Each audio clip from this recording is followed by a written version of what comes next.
तीसरी जंग अजीम के हवाले से कई पेशगोइयां भी सामने आ चुकी हैं और माजी में जब भी ऐसा हुआ हमेशा इन पेशगोइयों ने तवज्जो हासिल की है और इस हवाले से बहस भी शुरू हुई है। इस बार भी ऐसा ही हुआ है कि तीसरी आलमी जंग के बारे में कयास आराइयां जोर पकड़ती जा रही हैं। भारतीय इल्म नजूम तो तीसरी आलमी जंग की बाकायदा तारीखों का ऐलान भी कर चुके हैं, जबकि हालिया दिनों में ब्राजीलियन माहिर नजूम की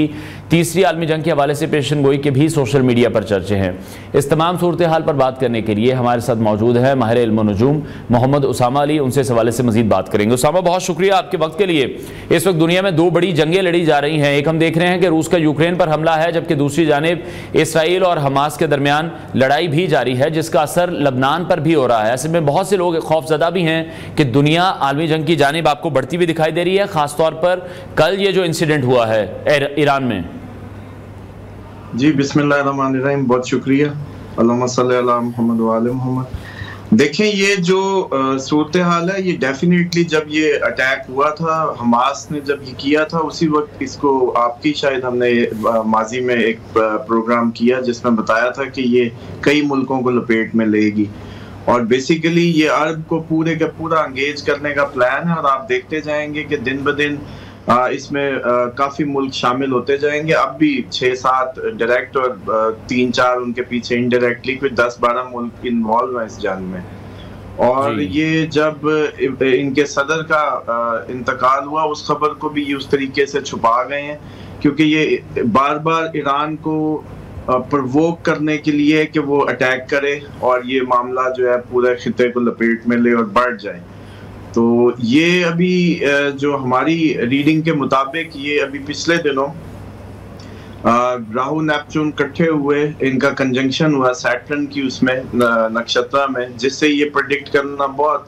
जैसे कहते हैं आसान था कि अब जितने भी तनाज़ात हैं इस खिते में वो बढ़ जाएंगे। जैसे चाइना ताइवान पे हमला कर सकता है अब इन दिनों, रशिया यूक्रेन मामला अचानक बहुत बड़ा ट्रिगर हो जाएगा, या रशिया भी कोई बहुत बड़ा अटैक कर दे। और इसी तरीके से ये अब इजराइल पे भी अचानक सरप्राइज अटैक होना था हर तरफ से। तो लेकिन वो जाहिर बात है, वो जो प्लैनेटरी पोजीशन है या प्लैनेटरी प्लेसमेंट्स होती हैं उनके तहत ये नजर आ रहा था कि ऐसा होगा। लेकिन ये जमीनी अब मेरा ख्याल है कि जो बहाना है वो उन्होंने बना दिया है, क्योंकि अब ईरान के लिए नागुज़ीर है अपनी इज्जत बचाना और अपने जो सालमियत के खिलाफ जो ये एक उनके अटैक हुआ है, क्योंकि ये एक वाज़ेह पैगाम है कि ये ईरानी सदर भी हो सकता था, जैसे पिछले दिनों उन्होंने उड़ाया भी है। और ये इसी तरीके से उन्होंने अब दूसरी हाई प्रोफाइल दुनिया का, मतलब आपको पता है कि गेस्ट किसी भी मुल्क का बड़ा अहम होता है। जी बिल्कुल, स्टेट गेस्ट के तौर पर वहां पर मौजूद थे। नहीं छोड़ी जी, सॉरी, बिल्कुल स्टेट गेस्ट के तौर पर वहां पर मौजूद थे और एक बहुत बड़ा सिक्योरिटी फेलियर कहा जा रहा है ये ईरान का। हाँ जी, डेफिनेटली ये जब पहले उनके, अभी आप देखें कि अभी तक वो हकायक सामने नहीं आए कि उनका हेलीकॉप्टर क्यों गिरा, कैसे क्रैश हुआ, क्या सूरत हाल थी सदर इब्राहिम रईसी का। और सेम टाइम पे ये दूसरी बड़ी मैं समझता हूँ कि हाई प्रोफाइल डेथ, इस तरीके से कातलाना हमला ईरान में ही, तो ईरान के लिए तो एक बहुत बड़ा मैसेज है। और अब ईरान को अपनी फेस सेविंग के लिए नागुज़ीर है उस पर वापस अटैक करना। तो मुझे लगता है कि ये वो मौका बना दिया गया है जिसकी वजह से ये पूरे के पूरे जो ब्लॉक है अब इकट्ठा इजराइल पे अटैक करेगा, ऐसी चांसेस हैं। बल्कि ये अपकमिंग टाइम में आप देखेंगे कि तुर्की भी इन्वॉल्व हो जाएगा ऐसा लगता है, और रशिया भी शायद फिजिकली इधर अपनी कोई सपोर्ट और कमक भेजे इराक में, शाम में, और यहाँ बैठ के कोशिश होगी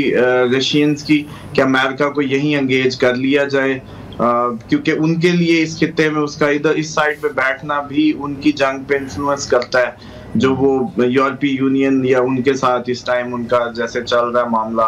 और उसको भी दिन ब दिन एक्सेलरेट किया जा रहा है। तो इसमें कोई भाम नहीं है कि ये देखें, आखिरी ज़मा की जब हम बात करते हैं और जब रिवायात देखते हैं तो उसमें भी आप इस्लामिकली भी अगर देखें तो उनके आने से पहले पूरी दुनिया में जंगें हो रही होंगी।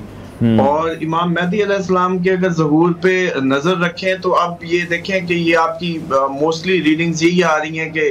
1499 या 1500 ही एंड होगा आपका मैक्सिमम। तो वो 40 साल अमन के निकाल लें तो वो बनते हैं तकरीबन 1460, और इस टाइम आप 1446 में है। यानी कि ये अब आपके पास 14 साल हैं, इन्हीं 14 सालों में ही जंगें हैं, इन्हीं 14 सालों में ही पूरी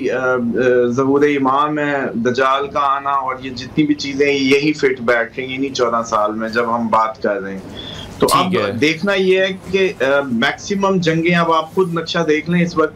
अगर माजी की जंग अजीम दोम में देखें तो एक हिटलर था कहानी में और बाकी सारा यूरोप उस पे उमड़ा हुआ था। उसके बाद अब वही सेम, आपको पता है कि ये same Christian school of thought है रशियन, जो उस वक्त हिटलर की फॉर्म में था, मतलब ये उसी कल्ट से थे। तो अब वही सेम पिक्चर है जंग अजीम वाली कि इस टाइम रशिया पूरे यूरोप से टकराने को है। क्यूबा में मैरीन्स अमेरिकन खड़ी हैं जो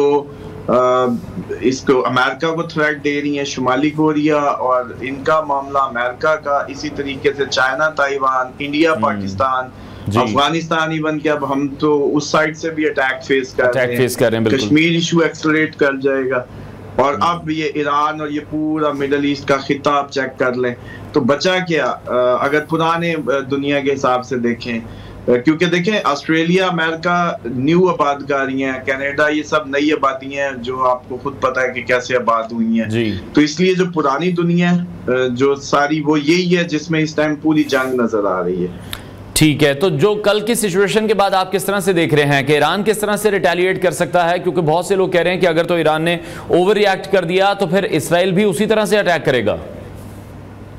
डेफिनेटली ये ओवर रिएक्ट ही करेगा, और ये मुकम्मल हौसियों से लेके हिजबुल्लाह से लेके शाम से जितना भी इनका एक आपस में एक समझ लें कि वो सपोर्ट सिस्टम है, तो ये जैसे पहले आपने देखा था एक मिसाइल प्लस वो ड्रोन्स का जो अटैक हुआ था तो कोई 300-400 दागे थे,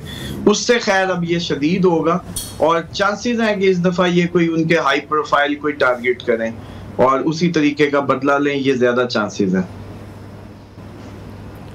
ठीक है, अच्छा एक ताज़ा तरीन पेशगोई भी है जो भारतीय नजूमी कौशल कुमार की तरफ से की गई थी, जिन्होंने दावा किया है कि तीसरी आलमी जंग जो है वो चंद हफ्ते दूर है। तो आपको लग रहा है कि आलमी जंग रवां साल शुरू होने का भी कोई खतरा आपको दिखाई दे रहा है?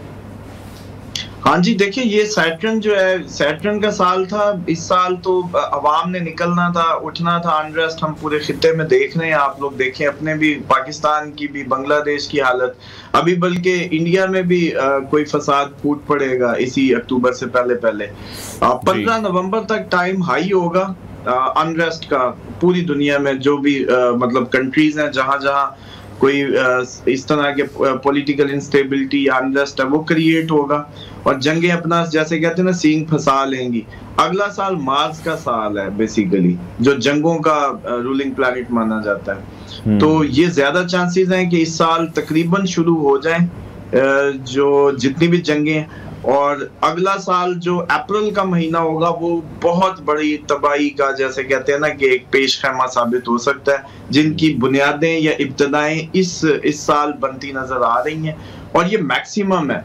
मतलब वो जो कह रहे हैं वो मेरा ख्याल है इसी को प्रेडिक्ट कर रहे हैं, जो ये सैटर्न राहु और नेपच्यून जो है वो सैटर्न के नक्षत्र में इकट्ठे हुए हैं, जिसकी वजह से ये प्रेडिक्ट किया जाता है जब भी ये प्लेसमेंट आती है कि जितने भी तनाज़ात होते हैं वो ट्रिगर कर जाते हैं। तो उसमें अगर कोई मुल्क आपस में दू बदू हो, जंगों को लेके अगर कोई कंट्रीज या जो पॉलिटिकल कोई अनार्की हो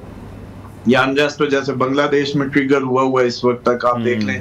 संभाला नहीं जा सका अभी तक, तो ऐसी सूरत हाल है। तो बिल्कुल ठीक है कि इस साल ये चांसेस होंगे कि जो भी जंगें शुरू हुई हैं, बल्कि वो कह रहे हैं अभी होगी, मेरे हिसाब से ये हो चुकी हैं। ठीक है, अच्छा एक कदीम हिंदुस्तानी नजूमिक चार्ट भी है जिसमें पहले से इसराइल और हमास, कोरिया, चीन और ताइवान, रूस और नेटो के दरमियान तनाव बढ़ने से मुतालिक दुरुस्त पेशगोई का दावा भी किया जा चुका है। ये जो वैदिक चार्ट है ये क्या है? देखें ये ओवरऑल जितनी भी प्लेसमेंट होती है, जैसे अब मैंने आपको बताया कि अगले साल अप्रैल में ज्यादा बढ़ जाएगा ये मामला, तो डेफिनेटली हम ये देखते हैं कि सैटर्न ने राहु के नक्षत्र में जाना है। राहु बेसिकली माना जाता है हर चीज को ज्यादा मल्टीप्लायर होता है, ये है शैडो प्लैनेट।